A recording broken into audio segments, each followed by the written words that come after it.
बिस्मिल्लाहिर्रहमानिर्रहीम। अस्सलाम वालेकुम। आपका दोस्त सलमान हैदर। दुआ है परवरदिगार से कि उसने आपको और आपके अहले खाना को अपनी हिफ्ज़ अमान में रखा हुआ। पूरा थंबनेल आपके सामने जस्टिफाई करूंगा, आपको बताऊंगा कि किस तरह आर्मी चीफ के इस्तीफे की बात हुई थी। बाकायदा आर्मी चीफ ने खुद कहा था कि मैं इस्तीफा देने जा रहा हूं, सिर्फ 15 दिन आपके पास हैं। इस खबर की डिटेल्स क्या है, वज़ीर आज़म हाउस में जो थरथली मची उससे मुतल्लिक भी तफसीलात से आपको आगाह करना है। तहलका खेज मालूमात हैं जो आज लीक हुई हैं या बल्कि शेयर हुई हैं, उससे मुतल्लिक कुछ चीज़ें मैंने आपको बतानी है। तोशा खाना केस में कप्तान पर जज साहब बहुत ज़्यादा गुस्से हैं, अपने अल्फाज के कैदी भी हैं। कल कहा था अगर आज इमरान खान पेश ना हुआ तो नाकाबिल ज़मानत वारंट गिरफ्तारी जारी करूँगा।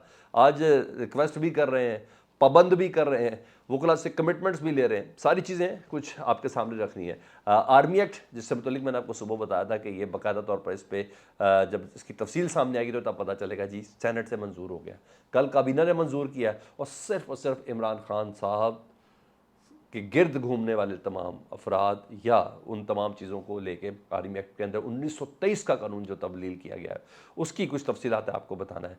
जनरल बाजवा के ऊपर बिजली गिराई है इसी गवर्नमेंट ने। बड़ी मज़ेदार चीज़ें हैं जो सारी मैंने आपके सामने रखनी है। रिक्वेस्ट वीडियो मुकम्मल देखें और अगर चैनल रोज़ देखते हैं लेकिन चैनल सब्सक्राइब नहीं किया तो चैनल सब्सक्राइब कर लें। सबसे पहले मज़ा तोशा खाना खान, आखिर में मैं आर्मी चीफ, बहुत बड़ी खबर है ना जी, आर्मी चीफ के इस्तीफे की, प्राइम मिनिस्टर हाउस में थरथल्ली की, ये तमाम जनरल बाजवा पर बिजली गिरने की, ऐसे छोटी छोटी चीज़ें थोड़ी हैं। तो आखिर में बताऊँगा। सबसे पहले ज़रा तोशा खाना बता देता हूँ।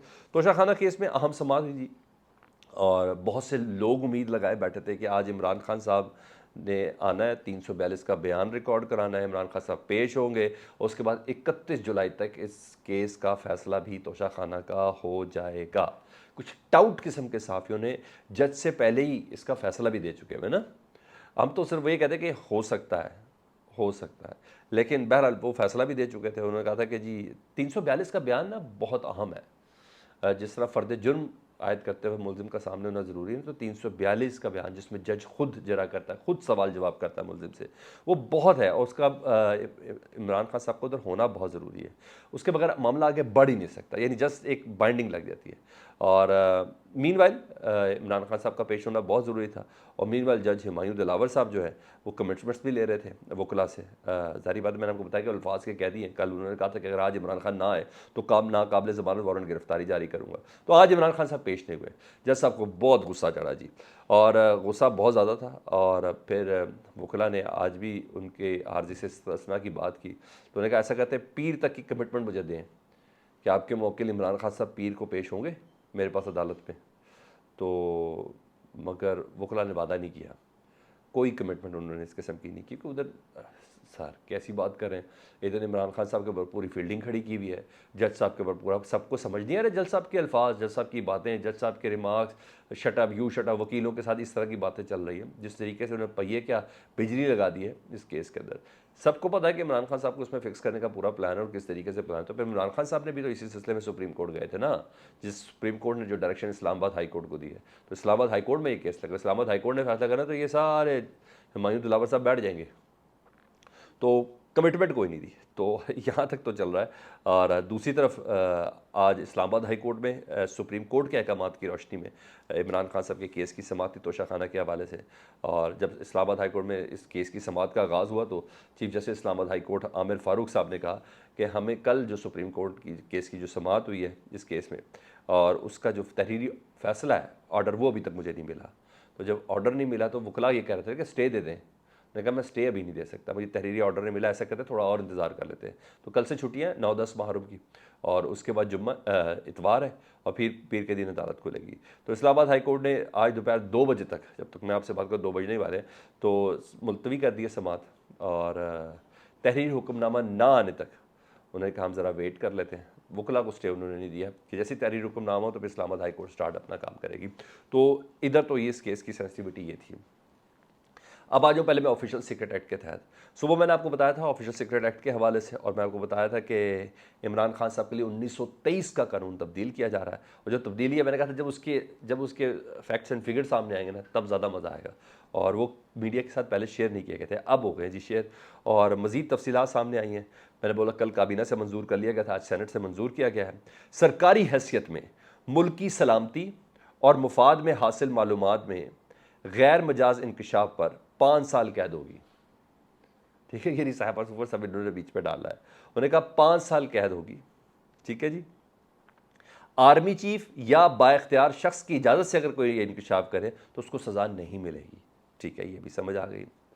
और मज़े का पॉइंट क्या है, जनरल बाजवा और फैज़ साहब के लिए बड़ी तकलीफ, उनके ऊपर बमशेल गिरा जी इस आर्मी एक्ट में तब्दीली के हवाले से, सॉरी ऑफिशियल सीक्रेट एक्ट में तब्दीली के हवाले से। उन्होंने कहा जो भी शख्स सरकारी अहदे पर, मैं आपको बताता हूँ, यूनिफॉर्म वाला शख्स या हसास ड्यूटी करने वाला शख्स, मतलब फ़ौज ना, यूनिफॉर्म वाला शख्स या हसास ड्यूटी करने वाला शख्स, यानी फ़ौज में जो नौकरी करने वाला शख्स, अगर नौकरी ख़त्म होने के 5 साल तक सियासी सरगर्मी में हिस्सा नहीं ले सकता। वो जब बाजवा साहब 2 साल के लिए बैठे हुए थे ना, नहीं, उन्होंने कहा 5 साल तक वो किसी सियासी सरगर्मी में हिस्सा नहीं ले सकता, वरना 2 साल कैद का सामना होगा।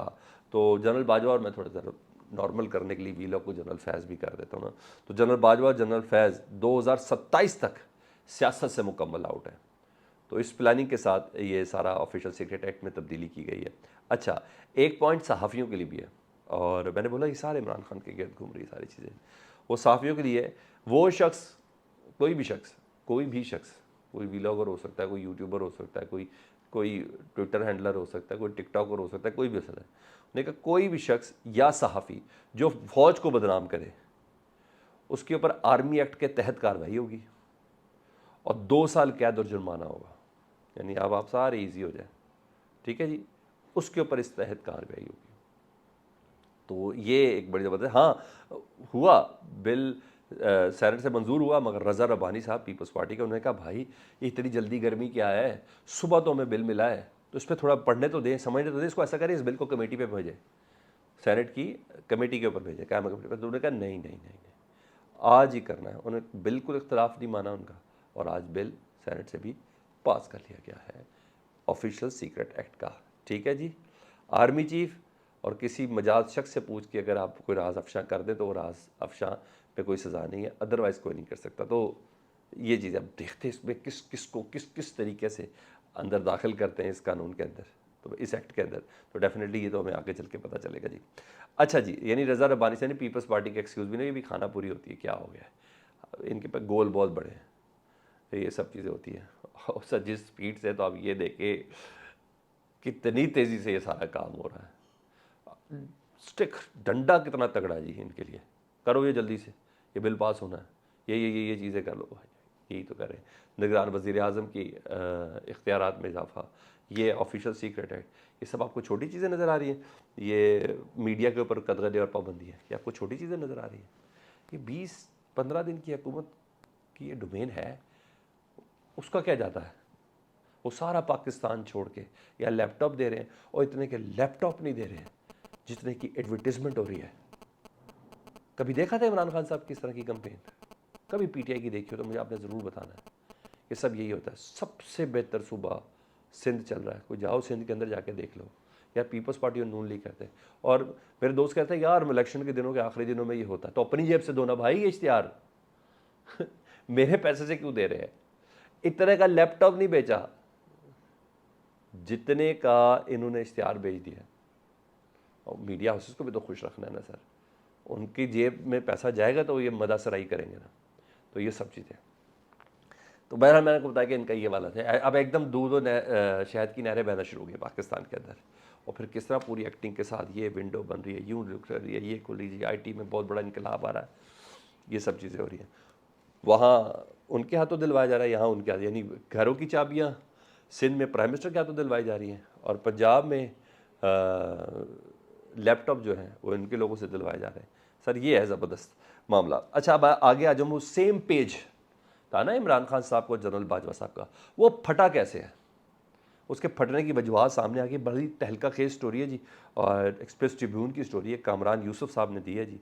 बहुत सी चीज़ें मैं बेशतर पता थी, लेकिन ये चीज़ें हमें नहीं पता थी। सुन ले जी, जनरल बाजवा और इमरान खान साहब के दरमियान सेम पेज फटा किस बिना पर था, वो वही वजह थी। उन्होंने कहा 7 अक्टूबर 2021 को बाजवा साहब ने प्राइम मिनिस्टर इमरान खान साहब को फ़ोन किया, 7 अक्टूबर 2021 को, और प्रिंसिपल सेक्रेटरी आज़म खान ने यह फ़ोन उठाया। जनरल बाजवा साहब ने यह कहा उस वक्त के आर्मी चीफ ने कि मैं प्राइम मिनिस्टर से बात करना चाहता हूँ। आज़म खान साहब ने कहा कि प्राइम मिनिस्टर तो मीटिंग में है। उन्होंने कहा ओके। आर्मी चीफ ने कहा फिर आप ऐसा करें, वज़ीर आज़म को बता दें कि मैं रिज़ाइन दे रहा हूँ, आई एम रिज़ाइनिंग, मैं इस्तीफ़ा दे रहा हूँ 7 अक्टूबर 2021 को। 15 दिन के अंदर अंदर अपने नए आर्मी चीफ का इंतज़ाम कर लें। ये जनरल बाजवा साहब ने इमरान खान साहब को 7 अक्टूबर 2021 को कहा था, काश खान साहब वो इस्तीफ़ा एक्सेप्ट कर लेते। तो बहरहाल उन्होंने कहा जी मैं देने जा रहा हूँ, वज़ीर आज़म को बता दें कि मैं रिज़ाइन करने जा रहा हूँ और नए आर्मी चीफ का इंतजाम करें। फिर मची थी थरथली प्राइम मिनिस्टर हाउस में। फ़ौरन आज़म खान साहब ने DGISA जनरल फैज़ साहब को फ़ोन किया था और बताई थी सारी स्टोरी। और लुब्बे लुबाब ये स्टोरी का कि उन्होंने कहा नहीं मेरी बात नहीं मानी गई, DGISA जनरल फैज़ को क्यों तब्दील किया गया, उनको क्यों कोर कमांडर पेशावर लगाया गया, मेरी बात नहीं मानी गई। और मेरी बात नहीं मानी गई इसलिए मैंने आर्मी चीफ भी नहीं रहना। यानी नए DGISA जनरल नदीम अंजुम की तैनाती का ये सारा पड्डा और जनरल फैज़ का उधर जाके Peshawar high court Peshawar core का हेड बनाना। तो ये ही बेसिक पढ़ना था जिसने पाकिस्तान का सेम पेज भी पढ़ा, बल्कि पाकिस्तान की आवाम के जिसे कहते हैं ना जितना जज्बा है उसको भी फाड़ दिया, उनकी उम्मीदों पे भी फाड़ दिया। हम इस अजाब के अंदर जो मुब्तला हुए पिछले 15, 16, 17, 18 महीने, मैं इसको अजाब कहता हूँ एक आम शहरी की हैसियत से, इस पेज के फटने की वजह से हुए हैं।